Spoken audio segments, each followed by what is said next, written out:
All right, so let us talk about corporate affairs जो chapter आपका finance जो section है उसमें प्रेजेंट है।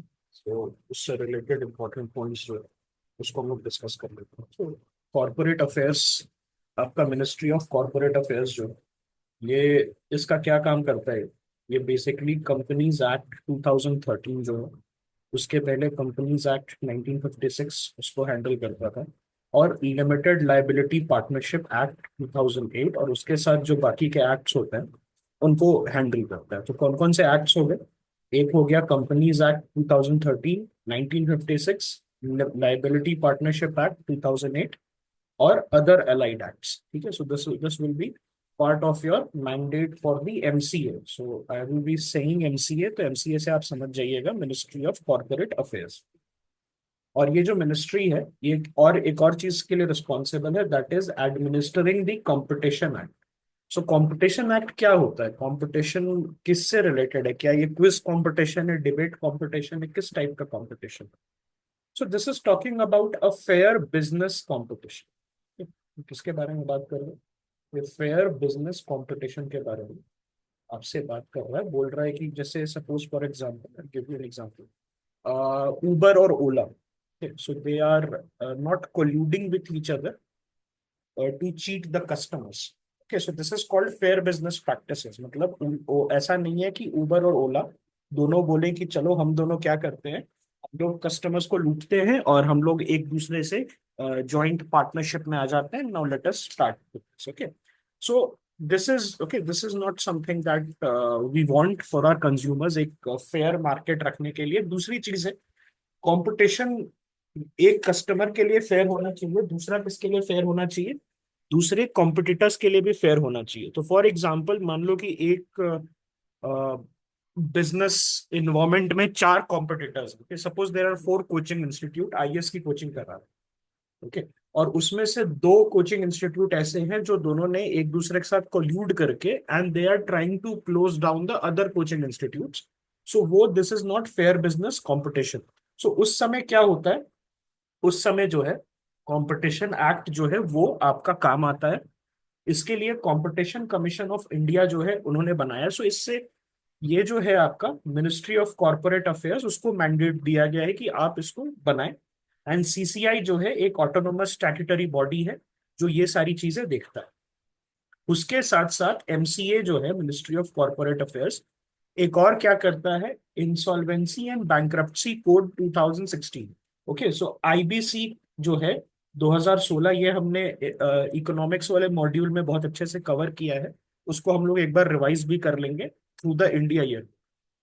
और एमसीए क्या करता है? It also exercises supervision over three professional institutions.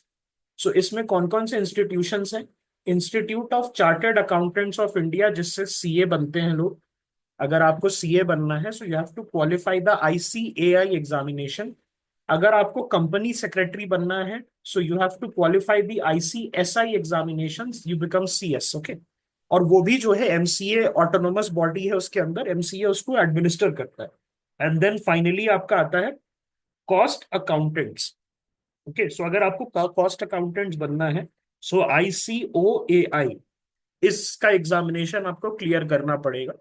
सो देखिए ये क्या होता है कि ये जो तीनों इंस्टीट्यूशंस हैं, they are made by acts of parliament. So all of them are statutory body and under the control of which ministry? Ministry of corporate affairs. Okay, MCA के अंदर आते हैं। एंड इन देखिए यहां पर why it is important that MCA has an oversight for quality control. अगर कोई quality control नहीं होगा तो इंडिया का कॉरपोरेट गवर्नेंस खराब हो जाएगा। व्हाई? बिकॉज अगर आपके सीए का जो स्टैंडर्ड है वो यूनिफॉर्म नहीं है, कंपनी सेक्रेटरी कॉस्ट अकाउंटेंट्स का स्टैंडर्ड यूनिफॉर्म नहीं है, so it is going to cause major concern. अगर सभी ने एक पढ़ाई नहीं पढ़ी है, बिकॉज आईसीएआई का आपको एग्जाम अगर क्लियर करना है so you have to read the same material, you have to clear the same examination.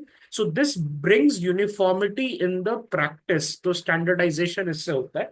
सो याद रखिएगा, chartered accountant, company secretary and cost accountants, इन सारे जो ये चारों आपके इंस्टीट्यूशंस हैं, इसको कौन कंट्रोल करता है? एमसीए करता है। okay? MCA is also responsible for the Indian Partnership Act 1932. Okay, I'll answer that. Then Companies Donation to National Funds Act 1951 and Societies Registrations Act 1860. So इसको याद रखिएगा, कौन कौन से एक्ट्स हमने पढ़ लिए? Companies act, societies registration act, उसके बाद लिमिटेड लाइबिलिटी पार्टनरशिप एक्ट, उसके बाद competition act, IBC insolvency and bankruptcy code, फिर Indian partnership act, companies donation to national funds act and finally societies registration act 1860। So इस चीज को याद रखिएगा बहुत अच्छे से। आपका क्वेश्चन था, I just look into it. हाँ, कि एमसीए और सीसीआई में कोई मैंडेट नहीं। देखिए, सीसीआई जो है कंपटीशन कमीशन, तो वो जो है आपका, वो कंपटीशन एक्ट को देखता है, ठीक है। सो this is true, competition act 2002 उसी के थ्रू बनता है। लेकिन ओवरऑल जुरिस्डिक्शन किसके पास है कंपटीशन को रेगुलेट करने का और उसको देखने का? सो that is with the MCA. Okay, so I hope you have understood this. जैसे फॉर एग्जांपल कोई आप ऐसे देख लो कि सेबी जो है स्टॉक मार्केट को कंट्रोल करता है, लेकिन ओवरऑल जो डायरेक्शन है that will be with the ministry of finance and the government, है ना। सो उसी तरीके से जो है हम सीसीआई के केस में भी देखना। अब हम बात करते हैं एडमिनिस्ट्रेटिव स्ट्रक्चर का, एमसीए का। There are 3 tier organisational structure, जिसमें से न्यू दिल्ली में ऑब्वियसली मिनिस्ट्री का हेडक्वार्टर्स है। उसके बाद 7 ऑफिस है रीजनल डायरेक्टर्स का, अहमदाबाद, ऑल दीज एरियाज में। Then there are 25 ROC, that is registrar of companies, जो कंपनीज को रजिस्टर करने में, बाकी सारी चीजों में जो है उसको रेगुलेट करने में हेल्प करते हैं। Then there are 23 OL। What is OL? Official liquidators. Okay, company के एसेट्स को लिक्विडेट करने में या उसको ट्रांसफर करने में काम करते हैं। Then there are certain offices which are ROC cum OL, मतलब ऐसे कुछ ऑफिस हैं, there are certain offices which function both as a registrar as well as a liquidator। ये चीज समझ में आई आपको? Did you get this point? There are certain offices which functions both as ROC and OL। There are 9 in number। कुछ ऐसे offices हैं जो सिर्फ आरओसी, जो रजिस्ट्रार का काम करते हैं। कुछ ऐसे ऑफिसेज हैं जो सिर्फ ऑफिशियल लिक्विडेटर का काम करते हैं। Then there are certain offices which works both as a ROC cum OL. Okay, ठीक है, मतलब दोनों का काम करते हैं। ऑफिशियल लिक्विडेटर्स जो है, ओवरऑल जो है इनका कंट्रोल किसके पास रहता है? मिनिस्ट्री ऑफ कॉर्पोरेट अफेयर्स के पास। लेकिन ये अटैच्ड किससे होते हैं? हाई कोर्ट्स के साथ। सो स्टेट कैपिटल में जो हाई कोर्ट होता है, ऑफिशियल लिक्विडेटर उनके साथ अटैच होते हैं, बट उनका ओवरऑल कंट्रोल किसके पास होता है? एमसीए के पास होता है। और रजिस्ट्रार ऑफ कंपनीज जो होते हैं, आरओसी, जिसके बारे में हम बात कर रहे थे, so they have jurisdiction over companies incorporated by registrar central registration centre, that is CRC, under what? Under the companies act 2013। So companies act 2013, it replaced which act? It replaced the Companies Act 1956। Okay, alright, तो उसको जो है इसमें replace किया। अब हम बात करते हैं एमसीए जो है, मिनिस्ट्री ऑफ कॉर्पोरेट अफेयर्स का मेजर इनिशिएटिव्स के बारे में। सो कंपनीज जो है उनका अभी रिसेंटली एक listing of equity shares in permissible jurisdiction rules आया है 2024। So this becomes a current affairs also because this is a recent happening. So उन्होंने क्या किया है, एमसीए ने, ministry of corporate affairs, they have come up with a companies rule, and this is related to listing of equity shares. Economics की class में जब stock market हम लोग डिस्कस कर रहे थे, so you must have remembered, we studied about this कि किस तरीके से होता है। सो प्राइमरी इशू याद होगा आपको, हमने बात की थी आईपीओ क्या होता है, इनिशियल पब्लिक ऑफरिंग, याद होगा आपको, है ना। So what are listed companies, unlisted companies, हमने डिस्कस किया था। लिस्टेड कंपनीज जो है स्टॉक मार्केट पर लिस्टेड है, और unlisted companies which are not listed on the stock market, जो कि प्राइवेट कंपनीज हम उसको कहते हैं। उसके साथ साथ हमने एफपीओज, बाईबैक, शेयर बाईबैक, उस समय अडानी का बाईबैक वाला चल रहा था, तो हमने उसको भी डिस्कस किया था, है ना। तो ये सारी चीजें जो है आप याद रखिएगा इसको, जब हम लोग अभी नेक्स्ट वीक से जब हम लोग स्टार्ट करेंगे अपना रिवीजन, तो उसमें एक और बार हम लोग उसको देख लेंगे। अब इसमें जो रूल्स आया है 2024 में, उसमें क्या लिखा हुआ है कि Indian public companies are now allowed to list their equity shares on international stock exchanges where in GIFT city. GIFT city किधर है? GIFT city is located in Gujarat. Okay. और ये गिफ्ट सिटी इंपॉर्टेंट क्यों है? क्योंकि बजट जो है, अभी रिसेंट बजट है, उसमें बहुत सारे प्रोजेक्ट्स जो है गिफ्ट सिटी में बनाए गए हैं, उनको दिए गए हैं। सो इसी के लिए जो है GIFT city becomes important. So according to the 2024 companies rules, if you are an Indian public company, आप गिफ्ट सिटी में जाके एंड आप जो है बिना किसी प्रॉब्लम के वहां पर इंटरनेशनल स्टॉक एक्सचेंजेस में अपने कंपनी को लिस्ट कर सकते हैं। This will enable you to access global capital. आपको जो है ग्लोबल कैपिटल को एक्सेस करने में हेल्प करेगा। कितने टाइप के इन्वेस्टर्स होते हैं? Suppose I am a company and I wish to you know, मैं अगर पैसा उठाना चाहता हूँ, I wish to get money from the market. So how many types of investors we have discuss? There were two types of investors. एक होता है institutional investor और एक होता है रिटेल इन्वेस्टर। तो रिटेल इन्वेस्टर्स और स्मॉल स्केल इन्वेस्टर, हमारे जैसे लोग जो होते हैं जो 10,000, 15,000, 20,000 रुपए लगाते हैं। इंस्टीट्यूशनल इन्वेस्टर्स और लार्ज स्केल इन्वेस्टर्स जो 2 करोड़, 4 करोड़ है ना, इस तरीके से जो है आप पैसा लगाते हो। ठीक है। सो ये this is the way stock market में इन्वेस्टिंग जो है आपकी होती है। उसके साथ साथ जो है एफपीआई, एफआईआई हमने डिस्कस किया था। What is this? 10% से अगर कम है आपका किसी कंपनी में investment, so that will be called as a portfolio investment, है ना। और वो शॉर्ट टर्म के लिए होता है। और ये जो है आपका बेसिकली ये it's not to get a controlling stake. 10% से ज्यादा हो जाता है तो it converts into what? It converts into FDI. Okay. ये आपका क्या हो जाता है? एफडीआई हो जाता है। This is then for long term, because now you become a long term investor, है ना। देखिए, अब आप कहेंगे, क्वेश्चन आता है, बहुत बार आया है, FDI is preferred obviously because long term है, नॉन डेट क्रिएटिंग एसेट है। अब यहां पर एक चीज देखिएगा। अब आप कहेंगे कि मैं 10% से ज्यादा अगर खरीद भी लूं, सो वाई शुड आई मैं नहीं चाहता कंट्रोल करना, है ना, बस I just want to make an investment and it just happened कि 10%।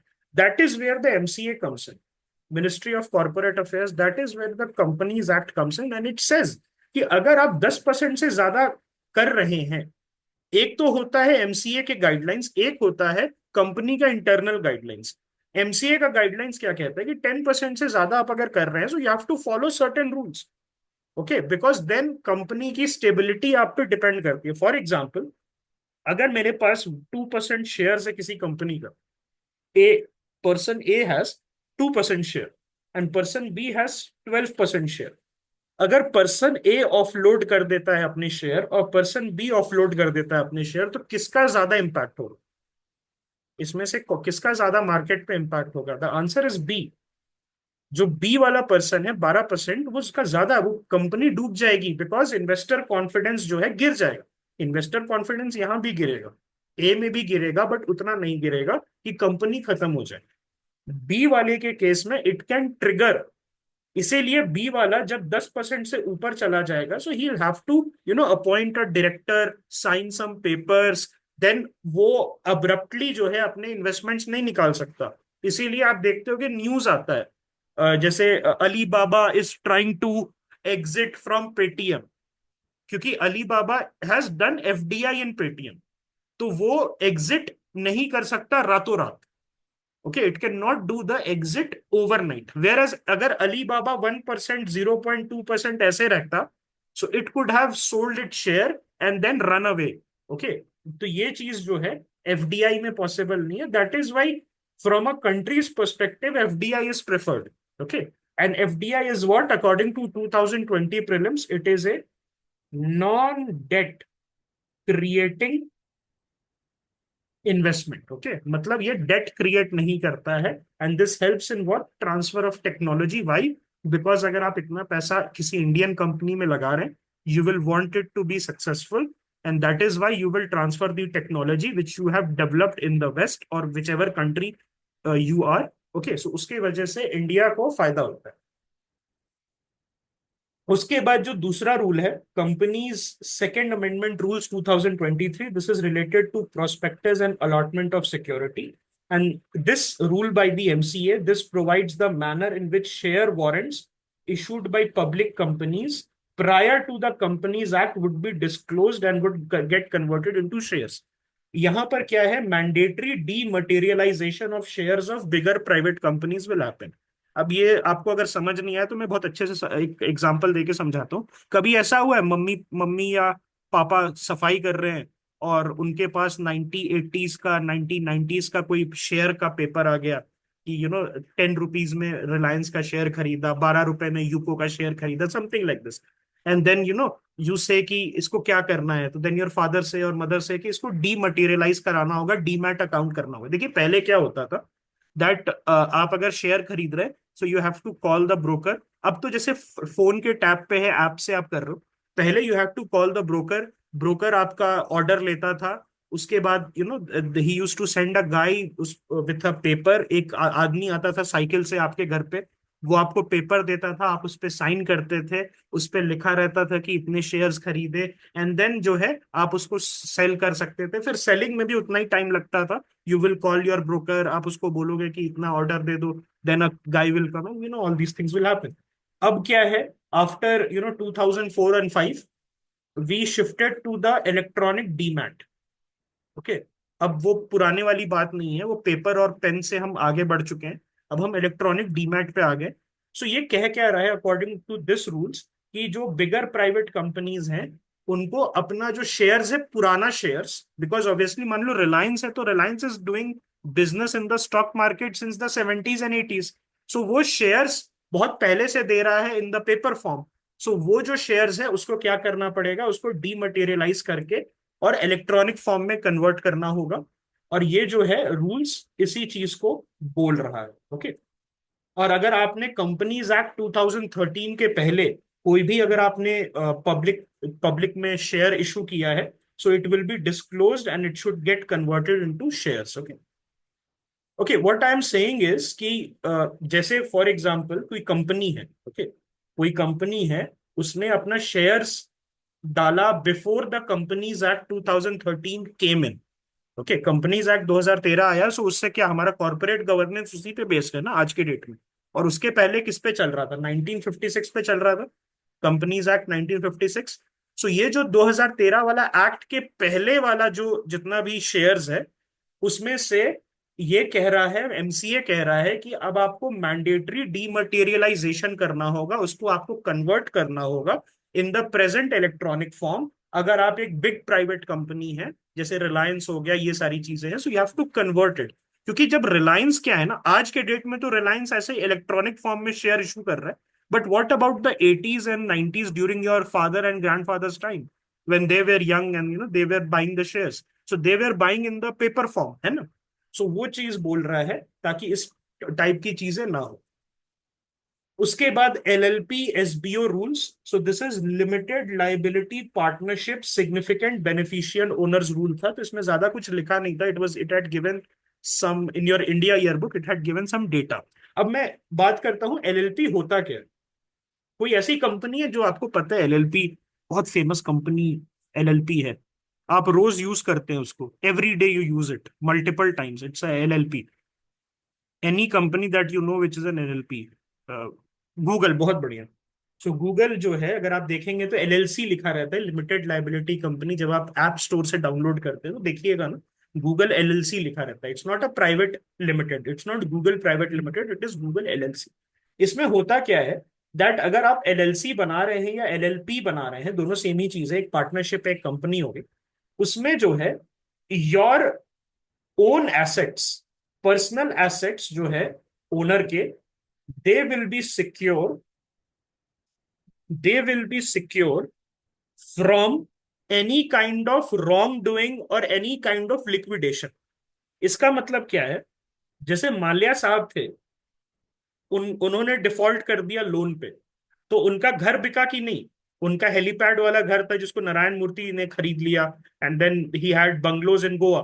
सो माल्या साहब की जो यूनाइटेड ब्रूरीज थी, that was a private limited company, and because it was a private limited company, Mallya साहब जो थे, ही बिकेम डायरेक्टली रिस्पॉन्सिबल, तो उनका प्राइवेट एसेट्स जो है उस पर अटैक किया गया। एलएलसी या एलएलपी जो होता है, लिमिटेड लाइबिलिटी कंपनी या पार्टनरशिप, वहां पर owner is separate from the company and he will his assets are secure from any kind of problems that are going to come in the company. अब ये किसके लिए रहता है? सपोज फॉर एग्जांपल एक कंपनी है, उसमें चार पार्टनर्स हैं। अब जैसे ब्लू स्मार्ट का आपने देखा होगा, अभी ब्लू स्मार्ट करके जो कंपनी है, इट गॉट शट, तो उसमें भी चार लोग थे, जिसमें दो जग्गी ब्रदर्स थे, एक पुनीत गोयल था और एक और बंदा था। सो उसमें से पुनीत गोयल ने कुछ नहीं किया, जग्गी ब्रदर्स ने फंड्स का मिस अप्रोप्रिएशन किया। लेकिन अगर वो प्राइवेट लिमिटेड कंपनी है, सो उसमें what is going to happen, that this Puneet guy who has done nothing wrong, लेकिन अपने पार्टनर की वजह से प्रॉब्लम में आ गया, अब पुनीत गोयल को भी अपना प्रॉपर्टी बेच के और बैंक को पैसा वापस करना पड़ेगा। But if it is an LLC or an LLP, in that case Puneet Goyal's assets will be safe because it was not his fault that the funds were misappropriated। अब आप बोलेंगे तो सभी को एलएलसी या एलएलपी बनाना चाहिए, इतना अच्छी चीज है that you know your assets will be secure. So problem इसमें आता है, it is very difficult to raise funds. अगर आप एलएलसी बनाते हैं तो इन्वेस्टमेंट जो है आपको रेज करने में बहुत मुश्किल होता है, क्लोज टू इम्पॉसिबल है। So it is good for companies जो बूटस्ट्रैप्ड है, खुद के पैसे से कर रहे, खुद के प्रॉफिट से काम कर रहे, सो दैट इज फाइन। लेकिन अगर आप एक प्राइवेट लिमिटेड कंपनी है, so it gives you flexibility to issue shares, and that is how you can get your investments. Whereas LLC LLP में एक अच्छी चीजें होती हैं, that your personal assets will be secure from anything that is going to happen in the company. Company अगर bankrupt हो गई तो आपके घर को कोई नहीं बेचेगा, लेकिन प्राइवेट लिमिटेड है and your company goes bankrupt, then your personal assets will be at stake. So did you understand the difference between LLC and LLP? अगर ऐसा क्वेश्चन आता है, चार ऑप्शंस रहते हैं जनरली, इकोनॉमिक्स में डेफिनेशन का क्वेश्चन आता है कभी कभार, so you can do it. उसके बाद companies compromises arrangements and amalgamation amendment rules आया था, अगेन यहाँ डेटा दिया था, I did not write it. Then companies removal of names of companies amendment rule आया था। उसके बाद हम बात करते हैं सेंट्रल रजिस्ट्रेशन सेंटर, सीआरसी।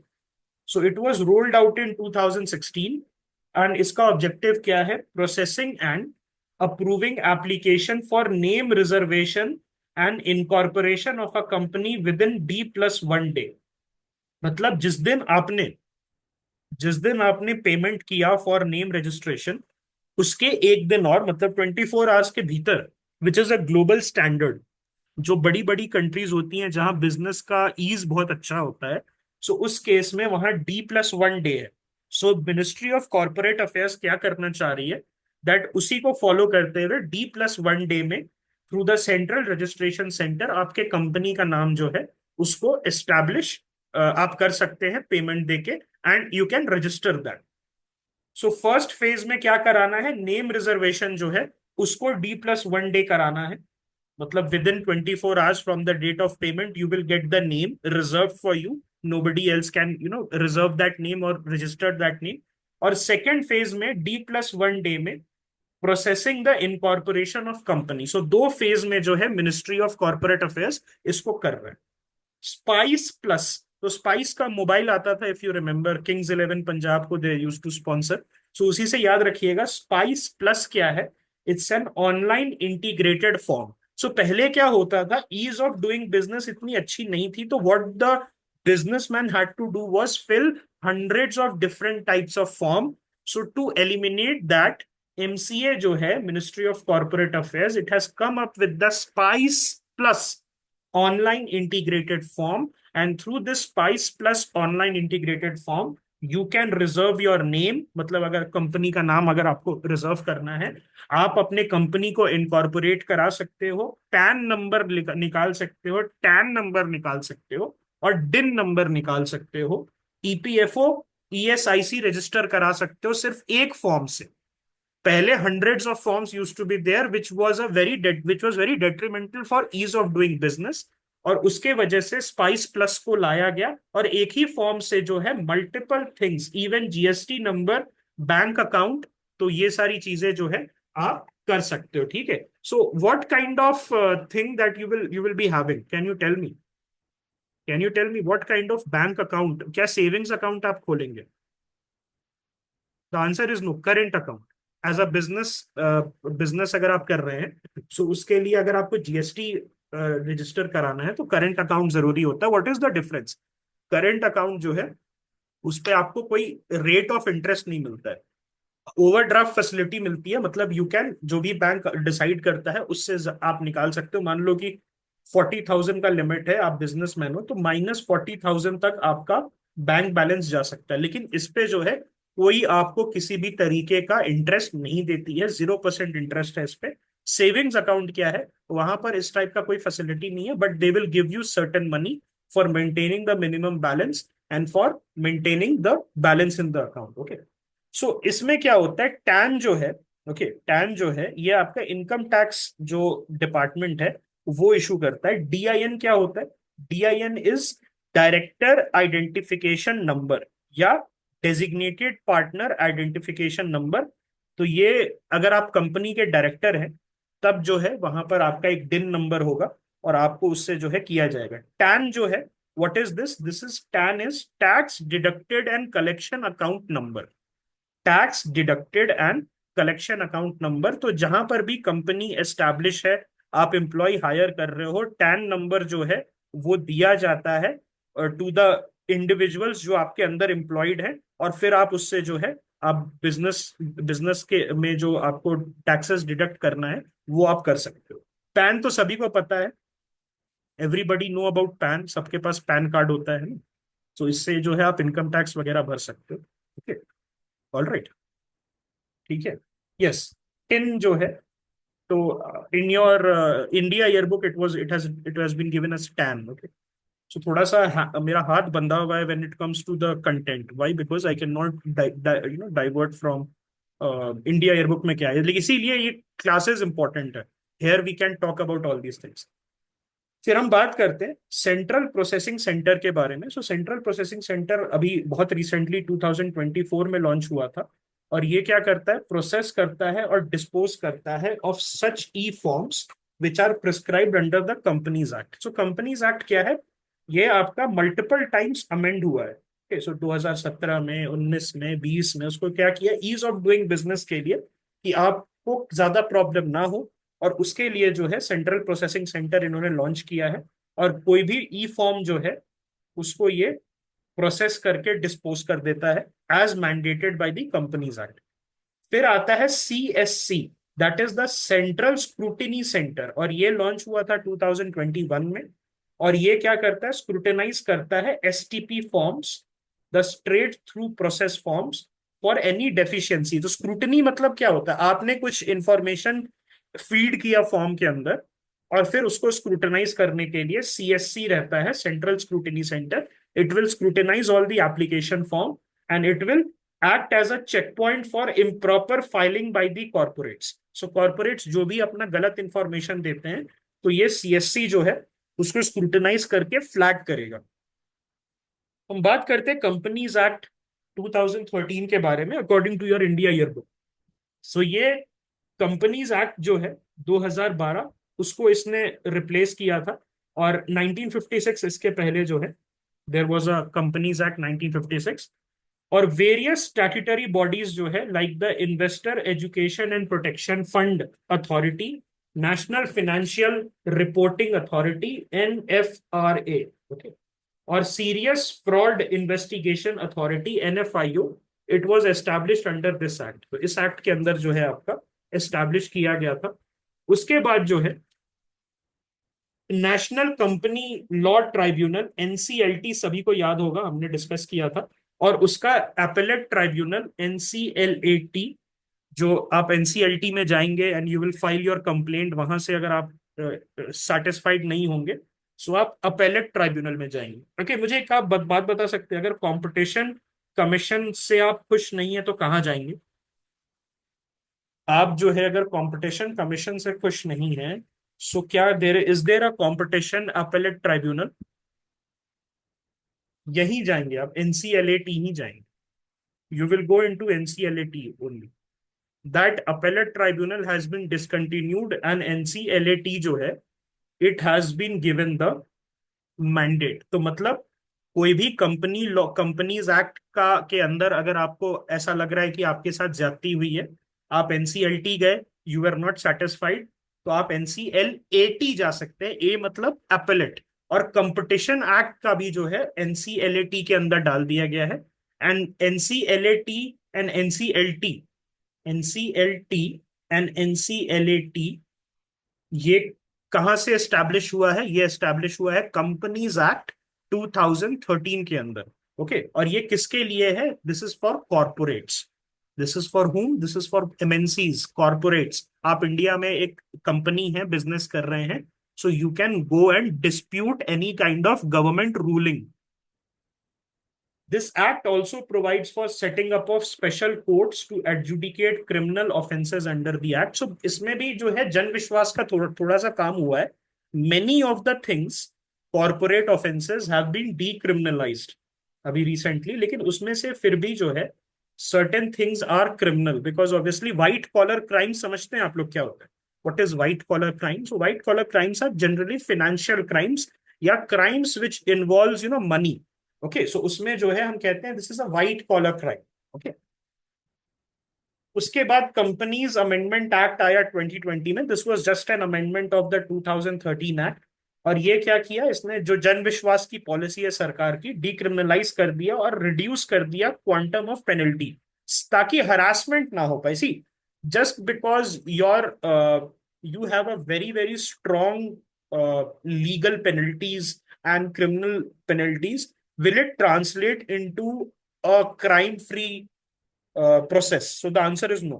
अब यहां पर देखिए क्या होता है कि अभी 2,000 रुपए का चालान होता था, 2,000 रुपीज का चालान होता था for not wearing the helmet. अभी उसको बढ़ा के 10,000 अगर कर दिया गया, सो उस केस में क्या हो रहा है? पहले अगर जो पुलिस वाला है 1,500 की ब्राइब मांगता था, तो आदमी कहता था यार मैं इसको ब्राइब क्यों दूं, 500 रुपए एक्स्ट्रा देके, लेट मी पे द फाइन। अब क्या होता है, 10,000 ब्राइब है, सो सॉरी 10,000 फीस है, पेनल्टी है, तो they are very okay paying 1,500। सो जितना आप स्ट्रेस कीजिएगा क्राइम क्रिमिनल लॉ पे, जितना आप स्ट्रेस कीजिएगा पेनल्टीज पे, उतना ज्यादा जो है उसको प्रॉब्लम होगा लोगों को फॉलो करने में, and then this will give rise to corruption. So इसीलिए जो है जन विश्वास एक्ट आया था, उसके अंडर में मल्टीपल मिनिस्ट्रीज, मल्टीपल एक्ट्स को काम किया गया था। And under the companies act also, जो 2020 का अमेंडमेंट था, बहुत सारी चीजें डिक्रिमिनलाइज, छोटी छोटी चीजें जो है, जिसमें पहले आपको पेनल्टी हो जाती थी 3 महीने, 2 महीने, 1 महीने की जेल, जिसकी वजह से जो मिनिस्ट्री ऑफ कॉर्पोरेट अफेयर्स के ब्यूरोक्रेट्स थे, they use to harass the business person. So ease of doing business को अच्छा करने के लिए डिक्रिमिनलाइजेशन किया गया। Now also direct listing of securities by Indian public companies also in permissible foreign jurisdiction। So आपने सुना होगा बाइजूस जो था, अब तो बाइजूस खत्म हो गया, लेकिन पहले जब Byju's when it was booming, so it was planning not to launch its IPO in India, rather on the Nasdaq in New York.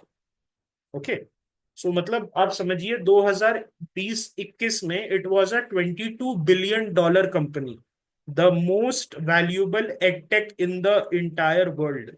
आज की डेट में Byju's is non existent, Byju's खत्म हो गया। I was checking their YouTube page yesterday, last upload जो उनके IAS वाले YouTube page पे था 10 महीने पहले था। Okay, so this is something that can happen. So इसमें क्या हो रहा है कि अगर आप जैसे बाइजू जैसी कंपनी जो नैस्डैक पे करना चाह रही थी, तो उनके लिए कंपनीज अमेंडमेंट एक्ट 2020 के अंदर दे वेर अलाउड। ऑब्वियसली आप Pakistan stock exchange, Chinese stock exchange पे, शांघाई स्टॉक एक्सचेंज पे नहीं कर सकते थे। जहां जहां सरकार ओके कर रही है वहां पर आप कर सकते थे। Earlier it was impossible. Earlier जो है RBI use to make the life living hell, अगर आप सोच भी रहे हैं तो। आज के डेट में गिफ्ट सिटी का ऑप्शन है आपके पास, और उसके साथ साथ अगर आप फ्रेंडली कंट्री है, लंदन हो गया जैसे, यूएस हो गया, ऑस्ट्रेलिया हो गया, वहां जाके आप, सिंगापुर हो गया, वहां जाके आप अपना लिस्ट कर सकते हो, टोक्यो हो गया। 2020 amendment exempted companies with obligation to spend rupees 50 lakh or less from CSR. Okay, अब यहां पर क्या है इसको समझिए। मैं ये पढ़ूंगा नहीं, आपको मैं समझा देता हूं। अगर आप एक ऐसी कंपनी है जो 50 लाख से कम जिसका ऑब्लिगेशन है, मतलब CSR में, कॉर्पोरेट सोशल रिस्पॉन्सिबिलिटी में, साल में आप 50 लाख से कम खर्च करते हैं, so you don't need to form a CSR committee. Okay, CSR committee आपको फॉर्म करने की जरूरत नहीं है, लेकिन अगर आपका एनुअल जो ऑब्लिगेशन है कॉर्पोरेट सोशल रिस्पॉन्सिबिलिटी में वो 50 लाख से ऊपर है, so in that case you have to form a separate CSR committee. तो आपने कमिटी समझते होंगे, जैसे हर स्कूल में या हर कंपनी में एक सेक्सुअल हरासमेंट कमिटी होती है, जिसमें सीनियर विमेन एग्जीक्यूटिव्स और जो है सीनियर एग्जीक्यूटिव्स जो रहती है, और अगर आप कोई कंप्लेन करते हैं अगेंस्ट सम पर्सन, सो वो कंपनी जो है वो हाँ, बेसिकली इंटरनल कंप्लेंट्स कमिटी। तो उसी तरीके से एक CSR कमिटी बनानी पड़ती है। अब यहाँ प्रॉब्लम क्या था कि जैसे छोटी छोटी कंपनीज है जहां पर 12 14 15 लोग हैं, they are doing good business, अच्छा पैसा कमा रहे, CSR ऑब्लिगेशन है, लेकिन उतने लोग नहीं है कि CSR कमिटी बना पाए। अब जैसे जोमेटो है, it's a billions of dollars उसका फंडिंग है, कमा रहा है, सो उसके पास आदमी भी है, they can make a CSR committee, dedicate कर सकते हैं। लेकिन छोटी कंपनी जिनका 50 लाख से कम का ऑब्लिगेशन है, साल में 50 लाख से कम इन्वेस्ट कर रहे CSR में, सो उनको मुक्त कर दिया गया, उनको बोला गया you don't need to form a CSR committee, and in this case you can implement the corporate social responsibility via the board only. Okay, or it also permits eligible company to claim credit for CSR to spend in excess of 2% of their obligation. इसका मतलब क्या है, 2% से ज्यादा अगर आप मान लिया कि आपका जो ऑब्लिगेशन X% है और उससे आप ऊपर जा रहे हैं, ओके, अगर आपने उससे ज्यादा खर्चा कर दिया तो up to a certain limit you can claim कि देखो मैंने CSR, मेरा इतना ऑब्लिगेशन था लीगली, लेकिन मैंने उससे इतना परसेंट ज्यादा कर लिया है, up to a certain limit, so you can claim credit in the ये टैक्सेशन। ओके, टैक्सेशन में सरकार को बोल सकते हैं तो मैं कम पैसा आपको दूंगा बिकॉज मैंने CSR पे ज्यादा स्पेंड कर लिया जितना मुझे करना था उससे ज्यादा। और lowers penalty for one person in small companies. So अब जैसे for example there is a person जो एक 1 पर्सन कंपनी चला रहा है, OPC चला रहा है, और उसको आप खर्चा करना है, ठीक है, CSR पे, या उसको खर्चा करना है किसी चीज पे, कंप्लायंस पे, सो ये कर क्या रहा है, वो बोल रहा है कि इनके लिए पेनल्टी लोअर रहेगी because this is straight up harassment. 1 person company already इतना बर्डन्ड है, तो वो कैसे इतना सारा रेगुलेटरी चीज देखेगा। तो इन्होंने क्या किया, जो स्मॉल कंपनीज है 5 10 15 लोगों की, या 1 पर्सन कंपनी है, 1 person company run by a single person, so वो उनके लिए जितनी भी रेगुलेशंस है, कंप्लायंस है, उसके लिए पेनल्टीज को कम कर दिया गया under the 2020 amendment, okay, of the companies act. There is also a provision of a time window after the issue of notice within which penalty shall not be levied if the default is made good. इसका मतलब क्या है, पहले क्या होता था कि आपने अगर डिफॉल्ट कर लिया, आपको मान लो MCA को पैसा देना है या गवर्नमेंट को पैसा देना है, GST आपको भरना है, कुछ भी करना है, फाइलिंग करनी है, और आपने नहीं भरा, ओके, तो आप पे पेनल्टी लगती थी, आप पे केस होता था, समथिंग लाइक दैट। अब क्या है, अंडर द 2020 अमेंडमेंट एक आपको विंडो दिया जाएगा, आपको वार्निंग दी जाएगी, आपको बोला जाएगा, you will be told that okay you have not done this, you are given 15 days, 20 days, 35 days, whatever is the quantum of overlap, जो लैप्स आपके तरफ से है, और उसके बाद जो है आपको टाइम दिया जाएगा, और अगर उस विंडो में आप अपना डिफॉल्ट पेमेंट कर देते हैं, मान लो 50,000 ओ करते हो आप सरकार को, आपने 15 दिन के अंदर 50,000 रुपए दे दिए, so no penalty on you, and this is all related to ease of doing business. उसके बाद 2020 का जो अमेंडमेंट है, it also proposed benches of NCLAT, और it remove the restriction on maximum members in NCLAT। Okay, so क्यों ऐसा क्यों हो रहा था, इंडिया ग्रोइंग कंट्री है, बहुत सारी कंपनीज बन रही है, डिस्प्यूट्स बढ़ रहे हैं, सो उसके लिए NCLAT का न्यू बेंचेस और जितने नंबर ऑफ मेंबर्स हैं उनका जो रिस्ट्रिक्शन था उसको लिफ्ट कर दिया गया। अब हम बात करते हैं इंसॉल्वेंसी एंड बैंक्रप्सी कोड के बारे में, इसको ना बहुत अच्छे से पढ़ा हुआ है, इसको फिर से रिवाइज टाइप का कर लेते हैं हम लोग। अब हो ये है क्या, देखिए पहले क्या होता था in the 1970s and 80s, businessmen who used to fail, and the failure rate was very high due to license raj. And it has been shown in many of the serials that कैसे एक businessman loan लेने के लिए जाता है, उसको 20 25 40 forms they दिए जाते हैं, एंड उसी वो हार मान लेता है, और फिर जाके वो कुछ पानी पूरी बेचने लगता है, something like this. So many of the businessman they used to commit suicide, and India में बिजनेस नहीं करना चाह रहे थे. सो ऐसा बोला गया कि अमेरिका का एक पैटर्न देख के कि वहां पर जो बिजनेसमैन फेल करते हैं, जिसमें से एक बहुत प्रोमिनेंट नाम किसका है आपको पता है? One businessman who has failed multiple times, can you tell me the name? The answer is Trump. Trump जो है वो मल्टीपल टाइम्स फेल किया है. और उस केस में जो है Trump every time he use to declare bankruptcy, banks use to sit down with him and ask him कि कितना आप पैसा पे कर सकते. यहां पर क्या कर रहे हैं, जो जेन्युइन बिजनेसमैन है who have failed, let us से कि मैंने कोई कंपनी स्टार्ट की, ड्यू टू मार्केट सर्कमस्टांसेस नहीं चल पाया, मेरा 5 करोड़ 6 करोड़ रुपए डूब गया. अगर मैं विलफुल डिफॉल्टर नहीं हूं, मतलब मेरे पास ऐसा नहीं कि मेरे पास पैसा है और मैं फिर नहीं पे कर रहा, then that is a criminal offence, you will be behind bars. लेकिन अगर मैं एक जेन्युइन आदमी हूं और मेरा सही में मेरी हालत खस्ता है, so I should be given what a dignified exit. Okay. अगर मेरा कंपनी, तो यहाँ दो स्टेजेस में काम होता है इंसॉल्वेंसी एंड बैंक्रप्सी कोड में. अगर मेरी कंपनी खराब चल रही है, नहीं मैं पैसा पे कर पा रहा हूँ, एनपीए में डिक्लेयर हो गया, so two stages happen. I will sit with my creditors.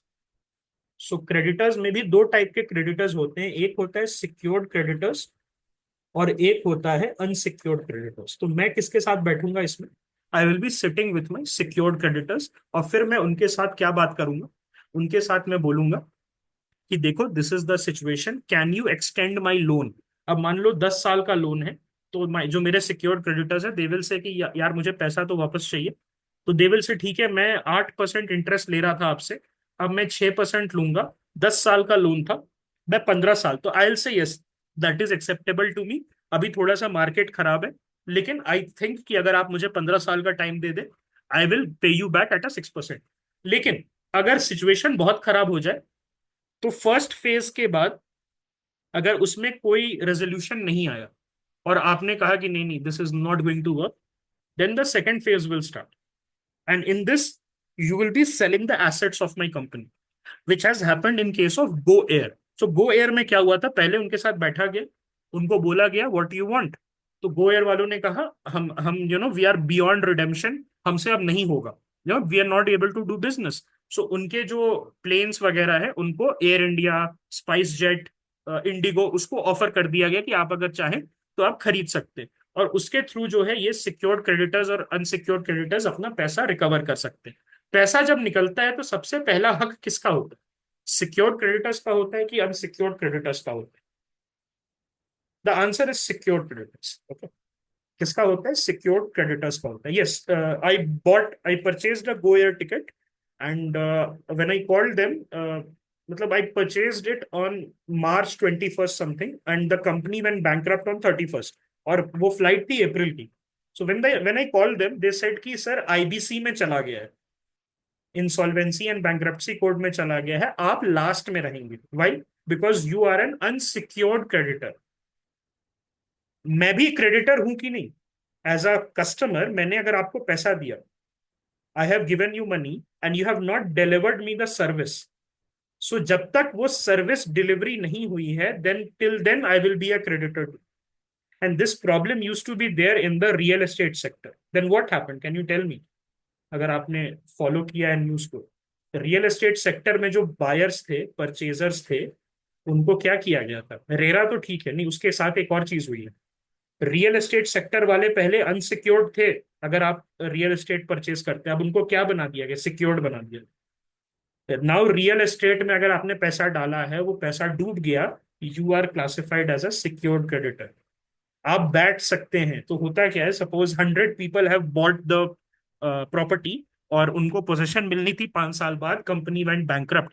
सो आप में से जो 100 पीपल है, they can form an association, they can register themselves, for example XYZ society home owners association, and उससे एक आदमी या दो आदमी जाके नेगोशिएशंस में बैठेगा, सो पहले क्या होता था, अनसिक्योर्ड थे तो इनको लास्ट में पैसा मिलता था वापस, और उसके अब जो है सिक्योर्ड में डाल दिया है ताकि मिडिल क्लास को डिस्ट्रेस ना हो, क्योंकि सबसे ज्यादा डिस्ट्रेस में कौन जाता है, it is the middle class. Okay, उसके साथ साथ जो है एक और लोग होते हैं, who are they are the who are they are the operational vendors. So who are the operational vendors? So I'll just give an example of airline industry. So airline industry जो है, okay, एयरलाइन इंडस्ट्री जो है, उस case में क्या होता है, उस केस में जो आपको खाना प्रोवाइड करते हैं, जो आपको फ्यूल प्रोवाइड करते हैं, है ना, रॉ मटेरियल प्रोवाइड करते हैं, तो वो भी आ जाते हैं। ओके, सो इस केस में जो है आईबीसी में multiple people have to be paid, और उसके बाद जो है क्या होता है, उसके बाद जो है एक हायरार्की होती है। मान लो कि मैंने दो फेज बताया, पहला फेज तो obviously you increase the term of the loans and give the company more time so that it can recover. नहीं हो रहा है, okay, it is not happening, suppose for example it is not happening, okay, then what is going to happen, आपका liquidation होगा, और फिर liquidation से जो पैसा कलेक्ट होगा, फॉर एग्जाम्पल गो एयर का गो एयर का आपने प्लेन्स बेचा, तो उसके बाद जो है एक हायरार्की होती है, उसमें से सबसे पहले सिक्योर्ड क्रेडिटर्स होते हैं। So who is a secured creditor, उसको पैसा मिलेगा। अ secured creditor is a person who has given you loan against certain collateral, उसमें बैंक्स आ जाते हैं। ओके, उसमें कौन आ जाता है, बैंक्स आ जाते हैं। They have given you under certain terms, they have given you under certain some X Y Z thing, ठीक है, तो उसको पैसा पहले मिलेगा, देन कम्स योर, उसके बाद हायरार्की बनी रहती है किसको पैसा मिलेगा। रियल एस्टेट में यही प्रॉब्लम हो रही थी, तो उन्होंने क्या किया, गवर्नमेंट ने जो होम बायर्स हैं, जिनको पोजेशन नहीं मिला, उनको इन्होंने सबसे ऊपर वाली हायरार्की में जोड़ दिया, उनको बोला कि आप डायरेक्ट जाके नेगोशिएट कर सकते। And this is for what, this is for a dignified exit of the businessman, कि अगर आपका बिजनेस अगर एक बार फेल हो गया तो फिर से मुंह उठा सके आप, फिर से मार्केट में जा सके, that okay I am not a fraud, I am somebody who was unlucky, है ना। पहले क्या होता था, बिजनेस फेल मींस सुसाइड। आज के डेट में अगर स्टूडेंट्स, कॉम्पिटिटिव एग्जाम के स्टूडेंट सबसे ज्यादा सुसाइड कर रहे हैं, in the 1980s and the 1970s, the businessman community used to do the maximum suicides, and that was why, because of the license raj, that was why, because of a high rate of business failures, because the state used to be the monopoly, state used to have the monopoly everywhere, है ना, and it used to throw you out of the wagon। तो उसके चलते जो है, ये America से हमने सीखा कि यहां पर जो है liquidation is the correct way. अगर आप अगर आप एक तरीके से आप क्या कह सकते हो कि you are a innocent person, you are not wilful defaulter like Mallya. Okay, ease of exit, तो ये क्या कराना चाह रहा है, आईबीसी ईज ऑफ एग्जिट देना चाह रहा है, और फाइनेंशियली डिस्ट्रेस्ड कंपनी को या तो रिकंस्ट्रक्शन से, फर्स्ट फेज में यही होता है, रिकंस्ट्रक्ट करिए, दूसरा अगर no reconstruction is possible, then distribution of its assets. Amendment to the code have been done, 2016 के बाद जो है अमेंडमेंट्स किया गया है, जिसमें होम ओनर के स्टेटस को चेंज किया गया है, होम बायर से they have been categorised as secured creditors. उसके बाद पीपीआईआरपी, जो pre package insolvency resolution process है, उसको कम कर दिया गया है, 120 डेज का कर दिया गया। अब जो पीपीआईआरपी जो है अब 120 डेज का है, विद इन 4 मंथ्स आपको ये कंप्लीट कर लेना है। अब this has given rise to a new breed of professionals who are known as insolvency professionals. So जैसे चार्टर्ड अकाउंटेंट्स जो हैं, उनको चार्टर्ड अकाउंटेंसी लॉज का नॉलेज है, वैसे ही एक आप कोर्स कर सकते हो, 2 साल का कोर्स होता है, जिसमें आपको आईबीसी के लॉज बताए जाएंगे। आप उसको कंप्लीट कर लोगे, न्यू दिल्ली में ही इनका यूनिवर्सिटी है, और वहां से आपको एक डिग्री मिल जाएगी, और जब भी इंसॉल्वेंसी होगा आपको बुलाया जाएगा, you will be called as an insolvency professional, and you will have the knowledge of the IBC, and then you can do the background checks and you can initiate the process. फिर आपको जो है when the process will get completed you will get your fees, जो कि काफी अच्छी होती है। And it is a picking up, it is this domain is picking up in India। और insolvency and bankruptcy board of India, IBBI क्या है, तो ये कोड जो है उसको इनिशिएट करने के लिए इसको एस्टैब्लिश किया गया था, और ये रेगुलेट करता है इंसॉल्वेंसी प्रोफेशनल्स को, उनके एजेंसीज को, इंफॉर्मेशन यूटिलिटीज को, रजिस्टर्ड वैल्यूअर्स को। तो वैल्यूअर्स क्या होता है? Who are the RVs? मैं कह रहा हूं कि आई हैव मेरी कंपनी है, इट्स गो एयर, ओके, और मेरे पास 12 जेट्स हैं, and they are worth 5,000 crore. So एक रजिस्टर्ड वैल्यूअर जो है वो क्या करेगा? वो आएगा मेरे मेरे शेड में, देखेगा, उसको वैल्यू करेगा, फोन करेगा एयरबस को, बोइंग को, और उसके बाद जो है वो क्या करेगा? ही विल टेल कि हाँ ये ठीक बोल रहे हैं या ये गलत बोल रहे हैं, द वैल्यू इज 5,000 करोड़, और इट इज मोर और less, what ever that is. तो ये रजिस्टर्ड वैल्यूअर्स और उसके ऑर्गेनाइजेशन का काम होता है। और इंसॉल्वेंसी प्रोफेशनल कौन होते हैं? जो आपका हैंड होल्ड करते हैं during the time, who have the knowledge of the code. और आईबीबीआई जो है, इंसॉल्वेंसी बोर्ड जो है, it lays down the regulation to govern process of सिर्फ CIRP। What is CIRP? It is the corporate insolvency resolution process. तो जो पूरा process है जिसमें रिस्ट्रक्चरिंग, रिस्ट्रक्चरिंग अगर पॉसिबल नहीं है तो लिक्विडेशन आपका आ जाएगा। Then corporate and voluntary liquidation. Voluntary liquidation मतलब क्या होता है?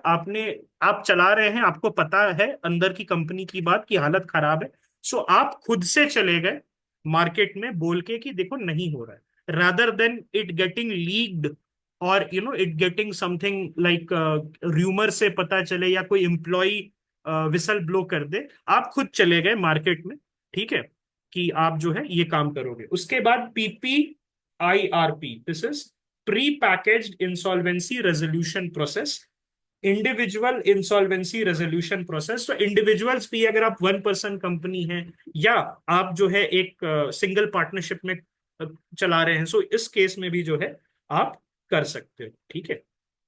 All right. और ये जो है PPIRP एक मैकेनिज्म है किसके अंदर? IBC के अंदर।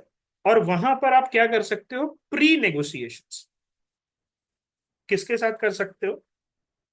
आप जो है पहले ही जो है CIRP के पहले, सो दो प्रोसेस है मैंने बताया, एक प्रोसेस है CIRP और एक प्रोसेस है PPIRP। ओके, सो इन दोनों में फर्क क्या होता है? इसमें होता है CIRP जो है, ओके, CIRP अपने अप्रोच में डिफर करता है। CIRP एक फॉर्मल प्रोसेस है and it is supervised by the courts. और PPIRP क्या है? It is informal out of court mechanism, जहां पर आप इनफॉर्मली जाते हैं। ओके, अब इसमें किसके लिए रेलेवेंट है? PPIRP is relevant for Reliance like company और MSMEs। It is relevant for small MSMEs, कि आप पहले ही जाके इनफॉर्मल वे में आप जाके बात कर ले लोगों से, और फिर जो है आपको you can get the resolution. और CIRP is for big companies, जो कि everything has to be very formal. उसके बाद आपका NCLT बना है कंपनीज एक्ट के थ्रू, और इसको जो है कंस्टिट्यूट किया गया था 2016 में। और this is for faster resolution of corporate disputes. अगर कोई भी डिस्प्यूट है और एंड रिलेटिंग टू, अगर आपका किसी दूसरे कॉर्पोरेट के साथ डिस्प्यूट है, किसी मिनिस्ट्री के साथ डिस्प्यूट है, so you can go to the NCLT।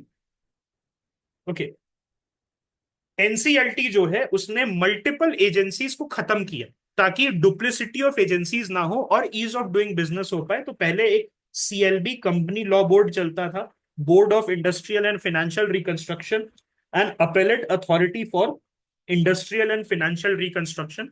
सो इन सबको रिप्लेस करके एक सिंगल NCLT बन गया। और NCLT जो है, it has acquired the jurisdiction which was earlier vested in high courts. तो पहले हाई कोर्ट्स जो है वो कंपनीज एक्ट के अंदर प्रोसीडिंग्स चलाता था। ऑब्वियसली हाई कोर्ट्स के पास सारा नॉलेज तो है नहीं, है ना, so you require very specialize knowledge. तो हाई कोर्ट का पावर अब NCLT को दे दिया गया। 16 बेंचेस है NCLT के। प्रिंसिपल बेंच कहां पर है? न्यू दिल्ली में।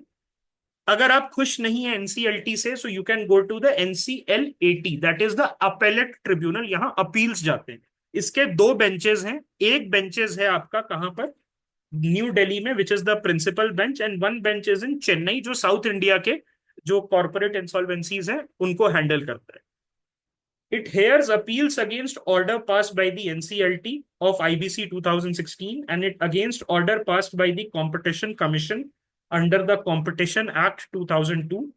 पहले जो है कंपटीशन कमीशन का जो ऑर्डर था, it use to go to a different appellate authority, उसको खत्म करके एनसीएलएटी को दे दिया गया है।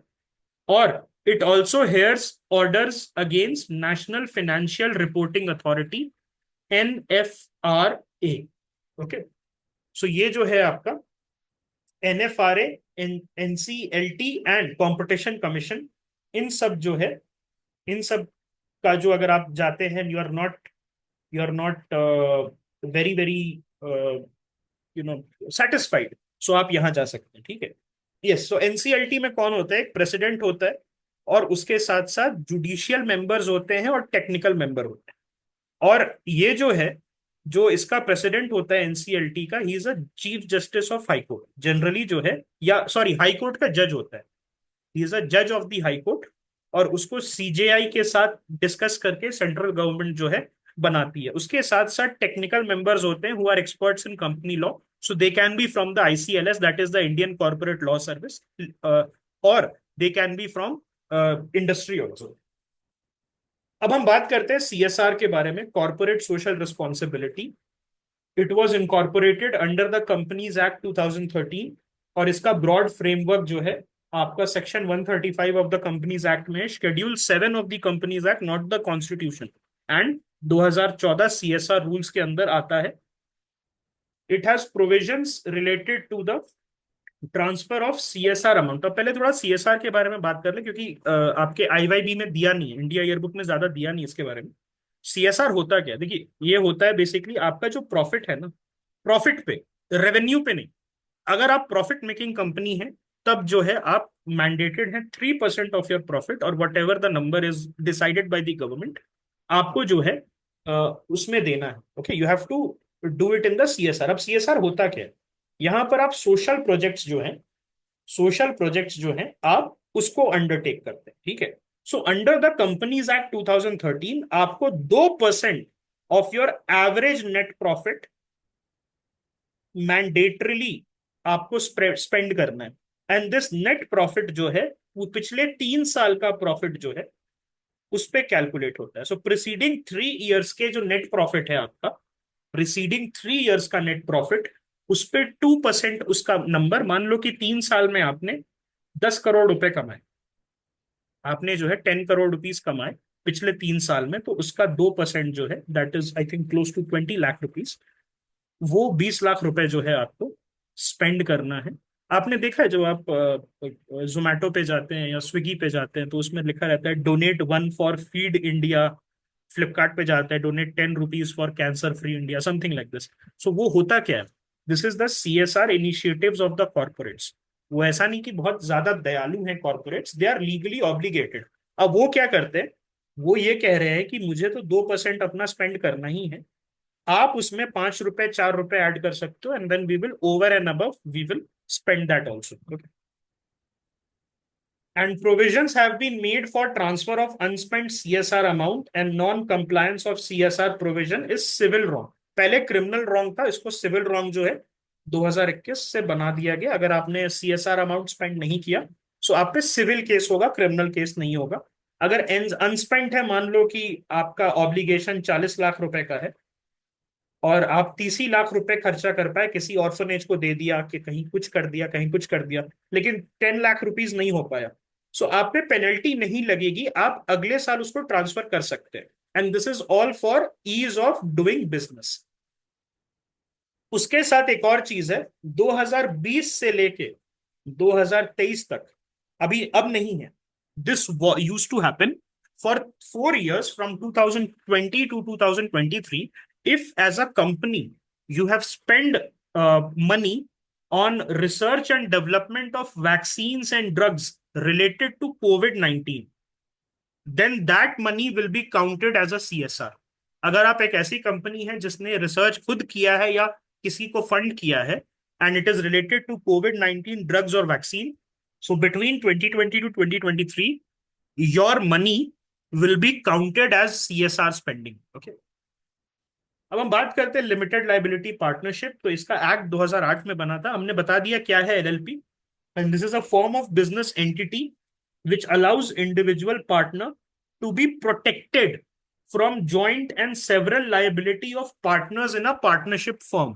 So फॉर एग्जाम्पल जैसे वो शो आता था सूट्स, तो उसमें था ना Specter Litt, something like that, ऐसे ही नाम था ना उसका, स्पेक्टरलेट क्या नाम था, वट एवर दैट इज, ठीक है। तो उसमें तीन लोग थे, Jessica Pearson, Specter Litt. So Jessica Pearson use to be there. So उसमें क्या था कि अगर जेसिका पियर्सन ने कुछ गड़बड़ कर दी तो why other partners, why Harvey and Louis Litt should be held liable. अगर हार्वी ने कुछ गलती कर दी तो लुइस और जेसिका का घर क्यों जाए।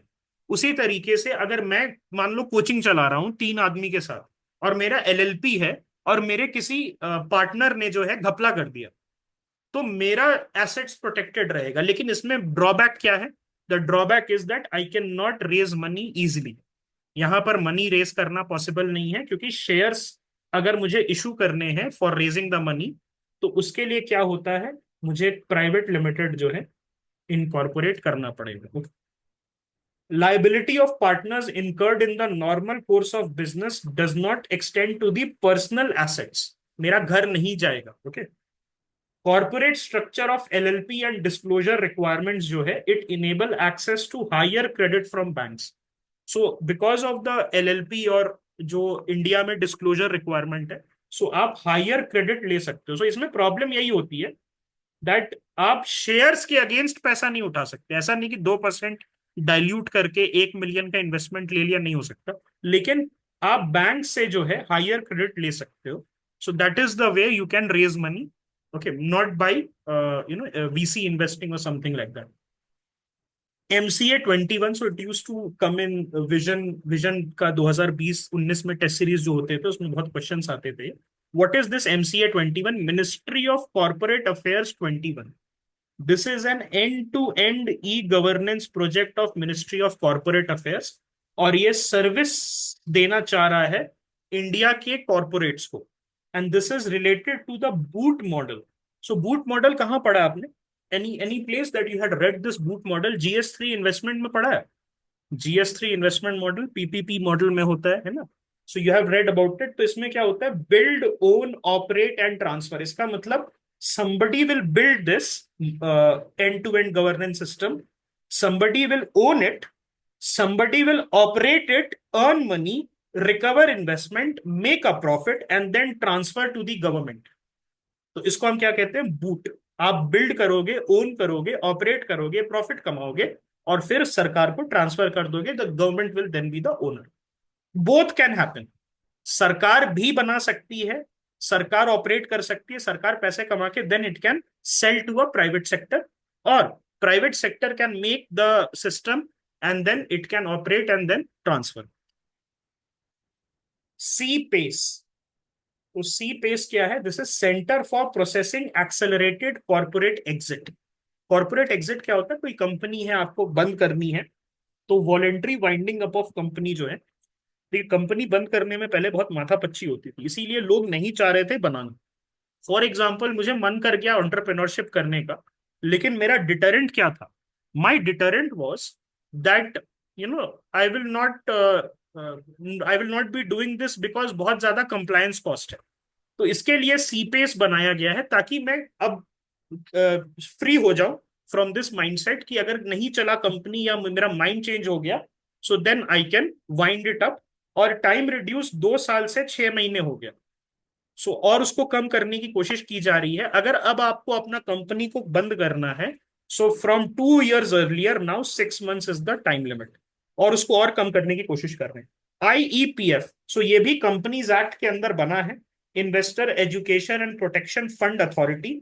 सो आपने देखा है वो mutual fund are subject to market risk, please read the offer document before investing, इस टाइप का न्यूज आता है। स्कैम से बचें। वो क्या नाम है इसका, what is this, Pankaj Tripathi comes और बोलता है कि मैं बेवकूफ नहीं हूं, इस लिंक पे मैं क्लिक नहीं करूंगा, आप भी मत क्लिक कीजिए। तो ये सब कौन फंड करता है एड्स को?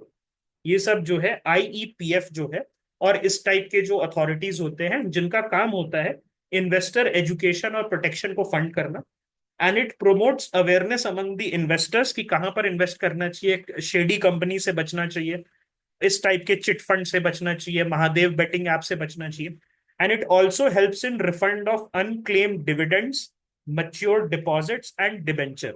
अगर आपका कोई अनक्लेम्ड डिविडेंड्स है, so you can help go to the IEPF, उनको बोल सकते हो, so they can help you with this. उनका काम ही यही है एज एन इन्वेस्टर, आपको जो है हेल्प करना, उनको प्रोटेक्ट करना। फिर आता है NFRA, that is the national financial reporting authority, और ये कंपनीज एक्ट 2013 के अंदर है। It is a statutory body, और ये इन्वेस्टर, क्रेडिटर और पब्लिक के इंटरेस्ट को प्रोटेक्ट करता है। और ये सेंटर को रिकमेंड करता है कि किस तरीके से अकाउंटिंग और ऑडिट पॉलिसी बनानी चाहिए, ताकि कंपनीज अपने नंबर सही से ऑडिट ऑडिट करके बताएं। और it also monitors and enforce the compliance of these policies. ठीक है, सो एनएफआरए जो है, अगर इसका मुझे पसंद नहीं आया नेशनल फाइनेंशियल रिपोर्टिंग अथॉरिटी का, तो मैं कहाँ जाऊंगा? Where will I be going? अगर मुझे पसंद नहीं आया इसका NCLA, okay, I will be going to the NCLA. Ministry of Corporate Affairs administers laws related to chartered accountancy, cost accountancy and company secretary. Chartered accountancy हमने बात कर ली थी, ICAI है. Then Institute of Cost Accountants, Institute of Company Secretary, and all three institutes are under the Acts of Parliament and overall supervision of the MCA. Indian corporate law service academy, ICLS, तो अगर आपका rank आता है latest से 300 से 400 के बीच में, general category, so there is a good chance that you can be allotted the ICLS। सो इसमें क्या होता है, मिनिस्ट्री ऑफ कॉर्पोरेट अफेयर्स में असिस्टेंट डायरेक्टर के पोस्ट पे आपका आपका रिक्रूटमेंट होता है। इट्स अ गुड जॉब, और इसकी ट्रेनिंग जो है आपका ICLSA में होता है। 10 से 15 का वैकेंसी रहता है जनरली, और काफी स्कोप है इसमें। और ये ICLS ऑफिसर और जो सबॉर्डिनेट ऑफिसर ASO जो होते हैं, जो जिनका प्रमोशन होना है, उनको ट्रेन करता है कॉर्पोरेट लॉ सर्विस एकेडमी में।